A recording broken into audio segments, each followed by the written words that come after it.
Hari abantu bafite amafaranga ku buryo yambara ipantaro imwe igura miliyoni y'amanyarwanda, ipantaro isanzwe y'urukenyerero n'amaguru abiri. Impamvu nuko muri ubu buzima bwacu kugaragara neza no gutekerezwa neza n'abandi ni ibintu dukeneye nk'uko dukenera umwuka duhumeka. Ikindi dukeneye cyane ni uguhora dufite ukuri imbere y'abandi. Twita cyane kandi ku byo abandi badutekerezaho. Ikindi dukeneye ni ukuba mu matsinda cyangwa se ibyiciro runaka. Buri wese yifuza kubarizwa mu bantu runaka, atari umuryango avukamo gusa, ahubwo amatsinda twiremeye nk'amoko, amadini, ibara ry'uruhu n'andi. Ikindi kiranga benshi muri twe ni ukugira impuhwe nke ndetse no kudashobora kwishyira mu mwanya w'abandi, ari nayo mpamvu ubufasha butaboneka cyane ndetse no kwihanganirana bikagorana. Ndabasuhuje, nitwa Ismael Mwanafunzi. Iyi tuvuzeho ni imiterere ya muntu. Birasa naho hari icyita rusange kuri twese. Wigeze wumva imvugo z'abantu nka abantu ni babi, abantu barahindutse, erega abantu niko bateye?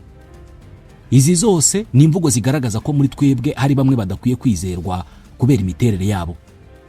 Niyo mpamvu inzu zacu zigira inzugi dufungisha ingufuri buri gihe iyo tudahari. Niyo mpamvu haba abazamu n'abashinzwe umutekano.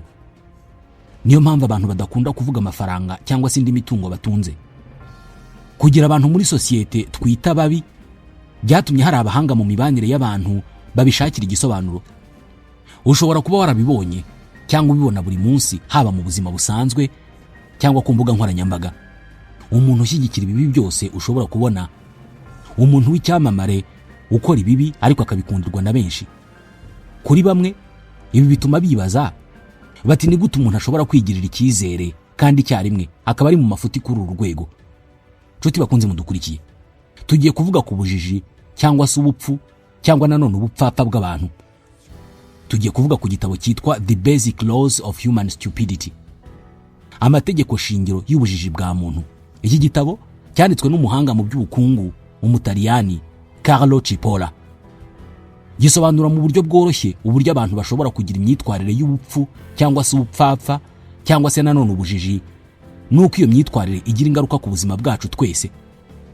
Cipolla agaragaza amategeko 5 y'ubupfu cyangwa se ubupfapfa bwa muntu, akatwibutsa ko ubujiji cyangwa se ubupfu bwa muntu butaba mu rwego rw'ubwenge buke gusa, ahubwo bugaragara mu bikorwa bihombya umuntu ubikora n'abandi bose muri rusange.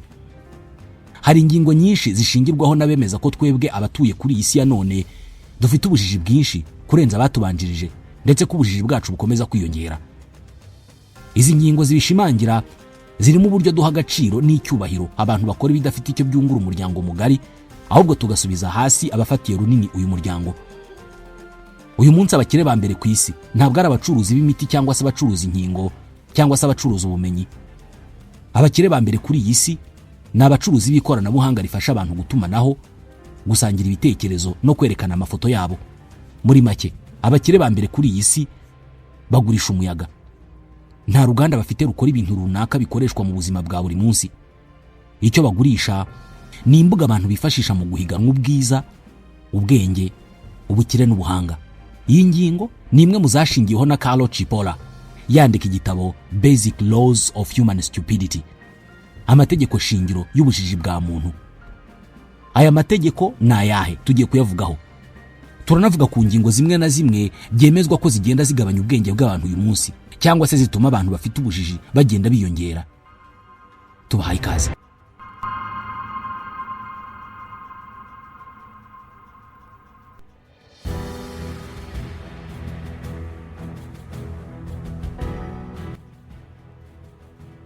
Iki gitabo cy'amategeko 5 y'ubupfapfa cyangwa se ubujiji, Carlo Cipolla yacyanditse mu rurimi rw'icyongereza, agisohora mu mwaka w'1976. Mbere na mbere ntabwo yagisohoye ngo kibonwe n'abantu benshi. Yagihaye inshuti ze n'abantu ba hafi ye bake. Bitangira cyari igitabo kigamije gusetsa, ariko kivuga ku ngingo zikomeye zari zugarije umuryango mugari w'icyo gihe, hagamijwe gushaka uburyo ibyo bibazo byakemuka. Uburyo yanditsemo aya mategeko y'ubujiji ndetse n'uburyo yagaragazaga ibibazo byugarije abantu bitewe n'ubujiji bwa benshi n'uburyo byakemuka, byaje gutuma iki gitabo kimenyekana cyane ndetse kirakundwa. Byarangiye gihinduwe mu ndimi nyinshi kandi gikwirakwizwa ku isi yose. Twese dutekereza ko ubujiji ari ukubura ubwenge cyangwa se kugira ubumenyi buke. Carlo Cipolla wasobanura ko ubujiji bw'abantu bufite amategeko shingiro ndetse bukagira impamvu zibutera mbere yuko buteza ingaruka zitagira ingano kandi zigera kuri twese. Anasobanura ko ubujiji bwa muntu bukurikira inzira zisa n'iziteguye neza mu buryo bw'imibare, ari nazo ziyobora abantu mu gufata ibyemezo biciye ukubiri no gushyira mu gaciro. Anasobanura ko ibyago ubujiji bw'umuntu buteza bishingira ku ngano y'ubwo bujiji uwo muntu afite, bikanashingira ku bubasha n'umwanya uwo muntu afite muri sosiyete. Iyo bibaye ko uwo muntu ufite ubwo bujiji aba ari umuyobozi cyangwa se undi muntu uri mu mwanya ufata ibyemezo, ingaruka ziba nyinshi cyane, kandi biranoroshye kubona ingero z'abantu bafite ubujiji bwiyongereye cyane biturutse ku myanya barimo y'ubuyobozi cyangwa se imyanya yo mu bavuga rikumvikana. Hari imvugo nyinshi cyane bakoresha bashaka kuvuga uburyo ubujiji cyangwa se ubupfu bugira ingaruka zikomeye atari kuri nyirabwo gusa, ahubwo no ku bandi bantu bose basigaye.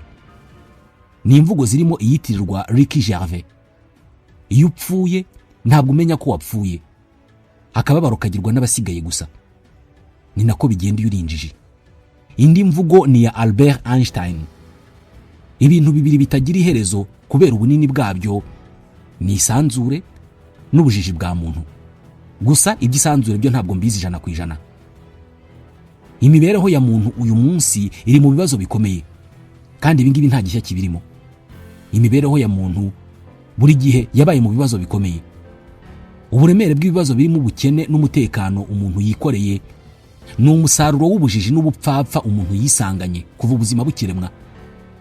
Ukurikije ibitekerezo by'umuvumbuzi w'umwongereza Charles Darwin, abantu dusangiye imibereho n'izindi nyamaswa ziba mu mashyamba.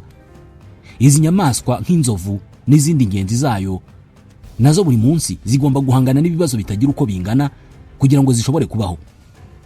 Kugira ngo zibeho zigomba gushaka izindi nyamaswa zica kugira ngo zizibere amafunguro.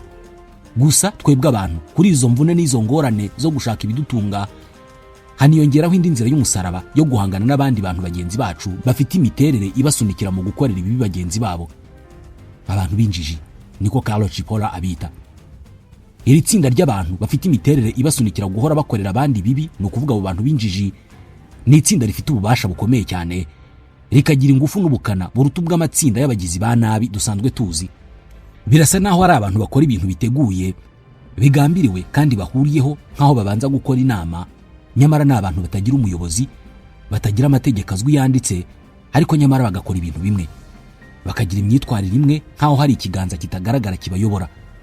Ibi bituma ibikorwa bya buri umwe muri bo bigira uruhare mu guha ingufu imyitwarire yabo bose, maze bigatuma iyi si irushaho kuba ahantu hatizewe. Aba bantu rero nibo bitwa abapfapfa, injiji cyangwa se abapfu. Nibo Carlo Cipolla yanditse amategeko 5 abagenga, ari nayo tugiye kuvugaho. Nk'ishingiro ry'aya mategeko 5 yanditse, Cipolla yagabanyije abantu mu matsinda 4 agendeye ku myitwarire yabo. Abo mu itsinda rya mbere yabise helpless, ni ukuvuga badashobora gufashwa. Aba kabiri abita intelligent cyangwa se abahanga. Abo ku mwanya wa gatatu yabise amabandi, hanyuma abo mu itsinda rya 4 abita stupid, injiji cyangwa se ibicucu, nubwo iri jambo ritumvikana neza mu matwi ya bamwe. Aya matsinda turaza kuyagarukaho. Nyuma yo gushyira abantu muri ibyo byiciro 4 cyangwa se ayo matsinda 4, yanashyizeho ingingo 4 zigenga imyitwarire ya muntu. Ingingo ya mbere ni uko umuntu ashobora kubaho afitiye abandi umumaro cyangwa se inyungu, ni ukuvuga akora ibikorwa abandi bungukiramo. Iya kabiri ni uko umuntu ashobora kubaho yifitiye umumaro, umuntu akaba yikunda, akora byose mu nyungu ze. Iya gatatu ikabirebana n'abantu babaho babangamiye abandi, ibyo bakora byose bikaba byica inyungu z'abandi. Hanyuma iya kane ikabirebana n'abantu babaho bibangamiye bo ubwabo, ibyo akora byose ugasanga nta nyungu abifitemo, ahubwo bimusubiza hasi. Muri iyi nzira kandi Carlo Cipolla yagabanyije ingaruka z'imyitwarire ya muntu mu bice bibiri. Icya mbere ni imyitwarire igira umusaruro cyangwa se ingaruka kuri nyirayo. Icya kabiri ni imyitwarire igira ingaruka cyangwa se umusaruro ku bandi atari uwabikoze. Reka noneho twinjire kuri ya mategeko. Itegeko shingiro rya mbere ry'injiji cyangwa se abapfapfa nk'uko Carlo Cipolla yabyanditse ni: buri gihe buri wese muri twe ntabwo aha agaciro gahagije umubare w'abapfapfa n'injiji ziri muri twe. Abanditse Bibiliya ntagatifu bari bazi iri tegeko shingiro rya mbere ry'injiji, maze mu gitabo cy'umubwiriza umutwe wa mbere umurongo wa 15 bandika mu Kilatini bati: stultorum infinitus est numerus. Icyagoramye ntigishobora kugororoka, kandi ibibuze ntibigira ingano. Muri Bibiliya yera ho haranditse ngo ibigoramye ntibigororwa, kandi byabuze ntibibarika. Aya magambo akunze gusubirwamo hagamijwe kugaragaza ko ubujiji cyangwa se kubura ubushishozi bihoraho ahantu hose, kandi rimwe na rimwe bisobanurwa nk'aho uyu murongo wo muri Bibiliya wemeza ko bidashoboka gukosora injiji ziri ku isi kubera ubwinshi bwazo. Gusa Carlo Cipolla ibingibi barabihinyuza, akavuga ko umubare w'injiji udashobora kuba umubare utazwi kubera ko umubare w'abatuye isi yose urazwi. Muri rusange iyi mvugo ntabwo yumvikana neza, ariko mu kwitegereza neza bigaragara nk'aho ari imvugo iri mu kuri, kubera umuntu wamaze igihe kinini ufata nk'umuhanga cyangwa se injijuke hari ubwo birangira kugaragarije ko ari muri iri tsinda ry'injiji, kandi akaba ari ku rwego rw'ubujiji ruri hejuru cyane. B, buri munsi hari umuntu uhora mu bibazo aterwa n'undi muntu cyangwa se abandi bantu bagaragara nk'incabwenge. Buri munsi buri wese muri twe ahura n'abantu bafite ibisabwa byose ngo bitwe injiji, haba mu buzima busanzwe, mu kazi cyangwa se ku mbuga nkoranyambaga. Ariko mu by'ukuri ubujiji ni iki? Ni ukubura ubumenyi. Kubera iki bivugwa ko ubujiji aricyo cyago kirimbuzi kiri ku isi kurenza ibindi byose? Muri iyi si ihora mu mpinduka zikomeye kandi kabihanganye n'ibibazo bikomeye, ubujiji cyangwa se ubupfu bw'abantu bushobora kuba ikibazo gikomeye ku mibereho yacu twese. Iri tegeko rya mbere rivuga ko buri wese muri twebwe atazi cyangwa se adaha agaciro umubare w'abantu b'injiji bari hanze aha ngaha. Impamvu ni uko twese dutekereza ko abantu bazi ubwenge cyangwa se ko ari abahanga tugendeye ku bintu bigaragara inyuma, nk'akazi bakora, amashuri bize, uko bavuga, uko bagaragara cyangwa se imyanya bafite mu buzima busanzwe. Tureba kandi aho bakomoka, ibara ry'uruhu rwabo n'ibindi byinshi wagenderaho uvuga ko umuntu runaka ari umunyabwenge. Muri iki gitabo Cipolla avuga ko kugendera kuri ibyo ari ukwibeshya cyane, kubera ko ibi byemezo bibi byose byatumye iyi si ihura n'ibibazo byose ifite, byose byagiye bifatwa n'abantu bagaragara nk'uko tumaze kuvuga. Ibi nabyo bigiye kutuganisha ku itegeko rya kabiri. Kuba umuntu ari injiji cyangwa se umupfapfa ntaho bihuriye n'ikindi kintu icyo ari cyo cyose kimuranga. Ibi bivuze ko ikintu cyose kigaragaza umuntu ushobora gutekereza, byaba igitsina, ubwoko, inkomoko, uko hasi inyuma, amashuri yize, ubutunzi afite, byose ntabwo ari byo bigena niba umuntu ari injiji cyangwa se atariyo. Muri iki gitabo Cipolla yagiye kure, avuga ko hari abantu b'injiji bahawe ibihembo byitiriwe Nobel. Hano igitekerezo cye ni uko uzasanga injiji muri buri rwego rwa buri cyiciro cy'ubuzima. Avuga ko udashobora kumenya umubare w'injiji ziri ku isi bitewe n'uko buri wese muri twebwe adashobora kumenya urwego yibeshyaho iyo bigeze ku gipimo cy'ubujiji. Ibi ni nabyo bitujyana ku itegeko rya gatatu ry'ubujiji. Umuntu w'injiji atera abandi igihombo mu bikorwa bitanamuzanira inyungu. Dore iki itegeko rivuze: uyu muntu ashobora guhagarara rwagati mu muhanda akandika message kuri telefoni, imodoka n'abanyamaguru bashaka gutambuka bakamurindira. Ashobora kuba atwaye imodoka agahagarara rwagati mu muhanda kugira ngo asuhuze umuntu, abari inyuma ye bose bagategereza. Cipolla asobanura imyitwarire y'ubujiji nk'ikintu gishingiye ku mibanire n'abandi. Asobanura ko ubujiji bugaragarira mu kuba ibikorwa ukora bitera abandi bantu igihombo bitanakuzanira inyungu wowe nyiri kubikora. Ibi abisobanura agaragaza ko ushobora kuba uri injiji nubwo waba uri intiti mu mibare, mu bukungu cyangwa se mu yindi siyanse. Ushobora kuba uzi ibyo bintu ku rwego rudashidikanywaho, ariko uba uri injiji ikomeye cyane iyo ibikorwa ukorera abandi bibahombya kandi nawe bitakuzanira inyungu. Mu gusobanurira iri tegeko, Cipolla yashyizeho ingingo enye zimeze nk'amahitamo kandi atanga ibisubizo bine. Amahitamo ya mbere agizwe n'ingingo ebyiri ni: ese ibikorwa ukoze bizanira abandi bantu inyungu cyangwa birabahombya? Ni ukuvuga umusaruro w'ibikorwa byawe ku bandi. Ese ubafitiye inyungu cyangwa urabahombya? Hanyuma amahitamo ya kabiri nayo agizwe n'izindi ngingo ebyiri, nayakureba wowe ubwawe, wowe ukora igikorwa. Ese ibyo ukora hari inyungu biguha cyangwa biraguhombya? Izi ngingo enye rero nizo zibyara bya byiciro bine abantu bose bagabanyijemo twigeze kuvugaho mu kanya. Ku mwanya wa mbere hari abantu bakora ibikorwa biri mu nyungu zabo ariko bikaba no mu nyungu z'abandi. Aba byemezwa ko aribo bakenewe cyane ku isi. Aba nibo babandi bo mu cyiciro cya mbere Cipolla yise intelligent cyangwa se abanyabwenge. Aba ni abanyabwenge hashingiwe ku myitwarire yabo. Bakora ibikorwa bizamura abandi cyangwa se biri mu nyungu z'abandi, ariko nabo bakagira inyungu babikuramo. Ibikorwa byabo bizamura cyane uyu muryango tubarizwamo. aba barimo nk'abashoramari bafata amafaranga yabo menshi bakubaka ibikorwa nk'amavuriro n'amashuri bagamije kubona inyungu, ariko ibyo bikorwa bubatse bikanungura rubanda. Hanyuma abo mu cyiciro cya kabiri ni abantu bateza abandi igihombo ariko bo bakabyungukiramo. Aba nibo Chipola yise amabandi, abantu babangamira abandi cyangwa se bakora ibintu bihombya abandi bagamije inyungu zabo ku giti cyabo. Muri rusange aba ni abanyabyaha bose n'abajura. Iyo umuntu akwibye aba aguteje igihombo, wowe yibye, ariko we akabona inyungu. Aba nta wundi muntu bajya batekerezaho, birebaho bo ubwabo. Niba iki kintu kiri mu nyungu zanjye ndagikora, kabone nubwo cyaba giteza abandi ibibazo. Ntabwo bigarukira ku kwiba gusa, ahubwo harimo n'ibindi bikorwa umuntu ashobora gukora yirebyeho wenyine adatekereje ku byago bishobora guteza abandi. Abo nabo mu cyiciro cya kabiri. Abo mu cyiciro cya gatatu ni abantu bakora ibikorwa bizanira abandi inyungu ariko bo bakabihomberamo cyangwa ntibigire inyungu bibazanira. Abo Chipola yabise helpless, abatagira uwabafasha. Aba ni abantu bafasha abandi, bakora ibikorwa biri mu nyungu z'abandi, bo ntibagire inyungu babibonamo, nyamara abandi bakitwaza ubwo bwiza bwabo bakabahombya, cyane cyane amabandi niyo abahombya. Ni abantu babaho ubuzima bwo kwitanga kugira ngo abandi babeho neza, nyamara uko kwitanga kwabo ntikubabuza guhemukirwa n'abandi, bakaba bakwibwa, bakagirirwa nabi, bakagirirwa ishyari n'ibindi. Ibi nibyo bituma umusanzu wabo mu mibereho myiza y'isi uba muke. Wigeze wumva abantu biba inkunga igenewe abakene cyangwa abandi bantu bababaye nk'abarwayi, impunzi n'abandi? Hari abandi badashobora gutanga umusanzu wo gufasha bari mu kaga kubera ko bavuga ko iyo nkunga batanga yibwa. Icyiciro cya kane rero ni stupid, injiji, abapfu cyangwa se abapfapfa. Aba ni abantu bahombya sosiyete cyangwa se bakora ibikorwa bihombya umuryango mugari, ariko nabo nta nyungu babikuramo.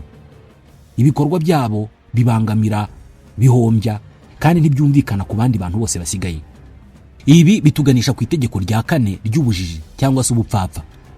Abantu basanzwe batari injiji nta na rimwe bajya baha agaciro ububasha injiji zifite mu gusenya no kwangiza. Birengagiza kandi ko guhangana n'injiji ari ikosa rikomeye kandi rigira ingaruka. Hanyuma itegeko rya gatanu, umuntu w'injiji niwe muntu uteye ubwoba kurusha n'umugizi wa nabi. Chipola asobanura ko niba umuntu w'injiji akora ibikorwa bitamwungura kandi bigahombya abandi, bivuze ko adashobora kumenya ko ikintu arimo gukora ari kibi. Mu mpeshyi yacukura umuyoboro w'amazi akagusenyeraho inzu rwose, yatema ishyamba ryose akarishyira hasi kubera ko ryamukingirizaga ntabone hakurya. Uyu munsi hari abantu bajya kure bakavuga ko uko abantu biyongera ku isi, ikoranabuhanga rikazamuka, tukagira ibintu byinshi duhugiraho, hamaze gutera icyorezo cyitwa stupidity epidemic. Ni icyorezo ngo cyamaze kuvuka kandi gikomeza kwiyongera, icyorezo cy'ubujiji. Bitekerezwa ko turi mu gihe aho amakuru y'ibinyoma cyangwa se ayobya akwirakwira ku muvuduko munini kurenza ukuri, kandi uburakari n'urwango nabyo bigakwira hose ku muvuduko munini, kandi nta n'impamvu ifatika ibiteye. Reka tuvuge gato ku ngingo zimwe bishimangirwa ko zikomeza guteza ubujiji no kugabanuka k'ubwenge mu bantu. Ikintu cya mbere bivugwa ko ari isoko y'igabanuka ry'ubwenge ni ibyo bise blind tribalism, ivangura rishingiye ku moko, amadini n'andi matsinda. Abashakashatsi nka Eli Finkel bavuga ko ishusho ya politike mu bihugu nka Leta Zunze Ubumwe za Amerika ikora nk'uko imyemerere y'amadini ikora, ahari ukutihanganirana ku bitekerezo no kwanga kuganira mu bwumvikane. Ibi byiswe political sectarianism. Isi kandi ihanganye no gucikamo ibice ku rwego rwo hejuru, haba gushingiye ku madini, ibara ry'uruhu, amahitamo ku guhuza ibitsina n'ibindi. Ibi bituma buri wese muri twebwe ahorana umwanzi wo kurwanya. Buri wese muri twe afite umuntu cyangwa se itsinda ry'abantu yumva bamubangamiye ku buryo rwose batakabaye bahari. Ibi ariko ntabwo ari bishya. Kuva abantu baza ku isi bahoranye amatsinda babarizwamo ndetse n'ibyo batumvikanaho nabo batameze kimwe. Na mbere y'uko iterambere ryose riza, abakurambere bacu ukubaho kwabo kwabaga gushingiye ku kubarizwa mu itsinda runaka. Umuntu udafite itsinda barizwamo yagorwaga cyane no kubaho, hari nubwo atashoboraga kubaho. Iyi mibereho yamaze kutwinjira mu bwonko no mu mitekerereze ku buryo buri gihe hahora hari twe hakaba na bariya. Ibi ni by'abahanga mu by'imitekerereze bita social identity theory. Ni igitekerezo cy'uko igice kinini cy'agaciro kacu gituruka ku itsinda tubarizwamo. Iyi itsinda ryacu rivuzwe neza, riririmbwa, twumva tumeze neza. Iyi itsinda tubarizwamo rinenzwe cyangwa rivuzwe nabi, twumva ari twebwe tuvuzwe nabi nk'aho batuvuze mu izina. Ingaruka z'ibi nuko uyu munsi iyo abantu batemeranyije ku kintu, ntabwo icyo batemeranyijeho ari ibitekerezo gusa, bo ubwabo ntibemeranya. Birangira icyo wanga atari ibitekerezo bibi gusa, ahubwo wanga ubifite. Aha rero niho ubujiji butangirira gukwira.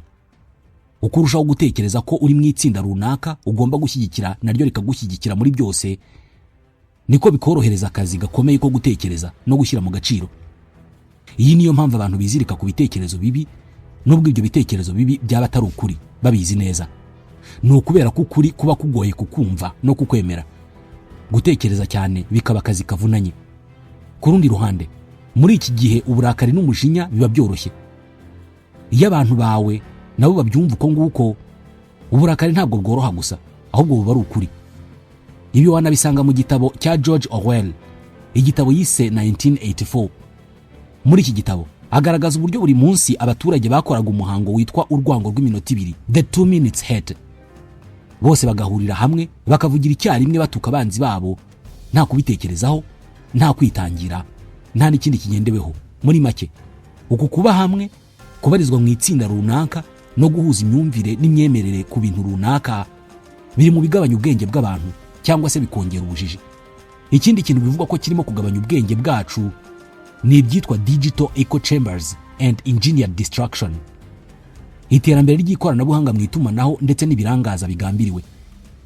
Ntabwo turi mashini zitekereza ariko zinafite ibyiyumviro, ahubwo turi mashini zifite ibyiyumviro ariko zinatekereza. Amagambo ya Antonio Damasio. Nta gihe abatuye isi bigeze bagira amasoko y'amakuru menshi nk'uyu munsi. Nta ukwiye guhakana ko iki atari ikintu cyiza, kugira ahantu henshi dukura amakuru. Gusa aya masoko yamaze guhinduka moteri zo guhindura abantu ibitekerezo binyuze mu kubabata. Dufite imbuga zubakiye kugukururira abantu kuzimaraho igihe kinini uko byagenda kose. Iyi niyo mpamvu kuri izi mbuga ukuri atari ko kwibanze. Igikurura abantu kuri izi mbuga ntabwo ari ibitekerezo bizima, ni ibitekerezo birimo urwango n'umujinya. Izi mbuga zahindutse nk'inganda zikora ubujiji no guhananuka k'ubwenge. Ntabwo zubakiwe kuguha amakuru, ahubwo zubakiwe kukumaza umwanya munini ukoze urutoki rwawe muri telefoni, umanura, uzamura, ukanda. Ziguha amakuru yongerera ingufu ibyo wizera, kandi zigakumira ikintu cyose cyatuma uzivaho cyangwa se ugerageza guhangana nazo. Buri kantu kanzeho, buri ukunyereje urutoki uzamura cyangwa umanura, buri ukugaragaje ibyo ukunda, byigisha izi mashini kumenya ibigushimisha, maze bakabiguha ku bwinshi ku buryo utazigera uzikura imbere. Buhoro buhoro, iri koranabuhanga ryakabaye riduhuza rigahinduka nk'indorerwamo nini cyane, aho utazongera kubona ibintu nk'uko biri, ahubwo ugatangira kubona ibintu nk'ukuri. Birasa na bimwe bavuga ko iyo abantu bose batekereza kimwe, ubwo muri bo nta n'umwe ubutekereza. Muri iyi mibereho, ubujiji ntabwo burokoka gusa, ahubwo burororoka. Bitari uko twatakaje ubushobozi bwacu bwo gutekereza, ahubwo kubera ko nta kintu kikidusunikira kubikora. Izi mbuga zitugurisha kutwereka ibyo dushaka kubona, kutwumvisha ibyo dushaka kumva, ariko natwe tukaziha ubushobozi bwacu bwo gutekereza bikwiye. Ntabwo zidusunikira mu gushaka ibitekerezo bifatika. Ziduha ibyitwa memes, amashusho y'abantu barakaye n'abarimo guceza, natwe tugakomeza kubyinjiza mu mutwe wacu. Abahanga mu mitekerereze babyita confirmation bias. Inyota yo gushakisha buri gihe amakuru ashimangira ibyo dusanzwe twemera. Amakuru yemeranya natwe, atubwira ko turi beza, ko tuzi ubwenge, kandi ko itsinda ryacu riruta andi yose ariho. Aya makuru niyo duhora dushakisha. Confirmation bias. Ntabwo ziduha amakuru atuma dutekereza cyane. Ziduha amakuru adushimisha, atubwira ko abantu bakunda amafoto yacu, ko bemeranya n'ibyo tuvuga. Ibi rero bituma duhora ahantu hamwe mu birebana n'ubwenge. Ibi ntabwo ari ibitekerezo biraho gusa, ahubwo ni ibintu twari twaraburiweho kuva kera. Igitabo Fahrenheit 451 cya Ray Bradbury cyasohotse mu 1953 cyagaragazaga uburyo mu gihe kizaza hari igihe ibitabo bizajya bitwikwa, bidatewe n'uburakari cyangwa se intambara, ahubwo bitewe n'uko sosiyete izahitamo ubuzima bworoshye aho guhitamo gutekereza bihagije.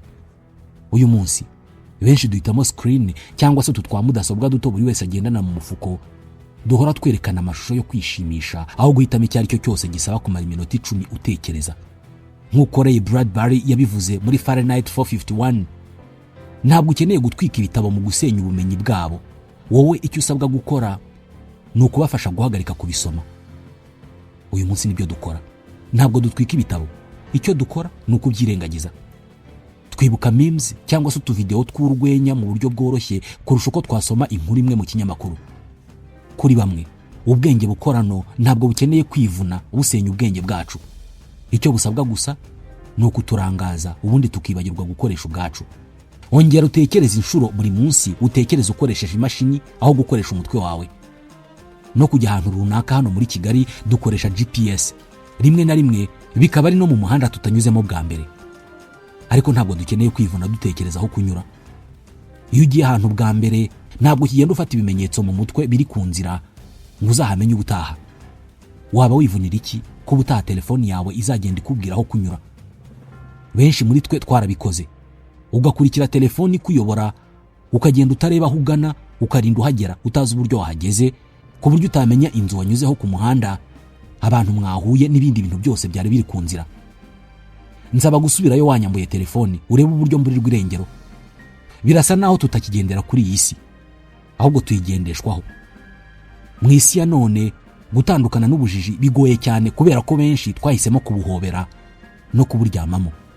Kugerageza kubwiyaka ni ukwitandukanya na benshi. Ahangaha ni wowe uba ufite ikibazo.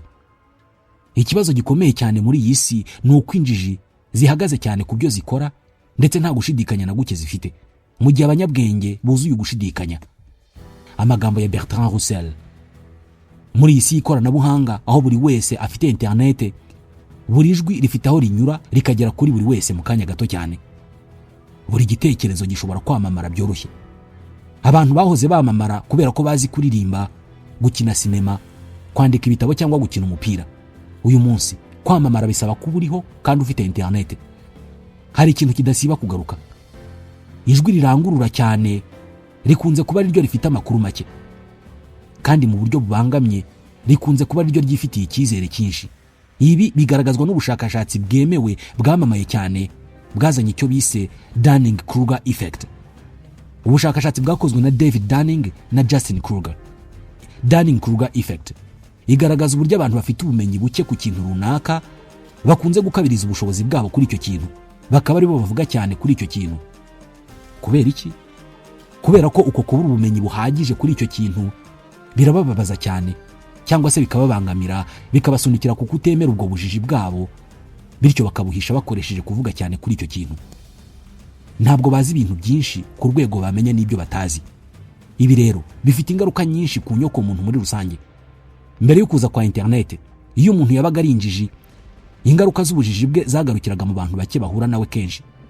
Uyu munsi umuntu ufite ubumenyi buke cyangwa se nta nabwo ku kintu runaka ashobora kwatsa kamera agasangiza ubujiji bwe miliyoni z'abantu mu kanya gato cyane. Kandi uko bigirira icyizere niko abantu benshi babakurikira. Muri make, impuguke za nyazo, amajwi yazo ahezwa inyuma n'urusaku rw'abafite ubumenyi buke. Kuri bamwe, uko ugira ubumenyi buke niko usakuza cyane, kandi uko usakuza cyane niko benshi bagutega amatwi bakanagukurikira. Ni ikibazo gikomeye kuko imbuga nkoranyambaga zihemba bigirira icyizere aho guhemba abafite ubumenyi. Ntabwo izi mbuga zitaye ku kumenya niba ibyo uvuga ari ukuri, zireba niba abantu bagukurikira. Kuri bamwe, ibi ni ikibazo ku hazaza h'inyoko muntu.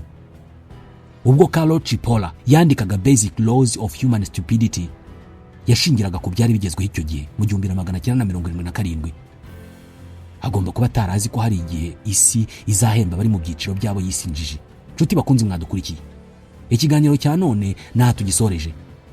Tubashimiye ko mudasiba kubana natwe. Nitwa Ismael Mwanafunzi, ndabashimiye.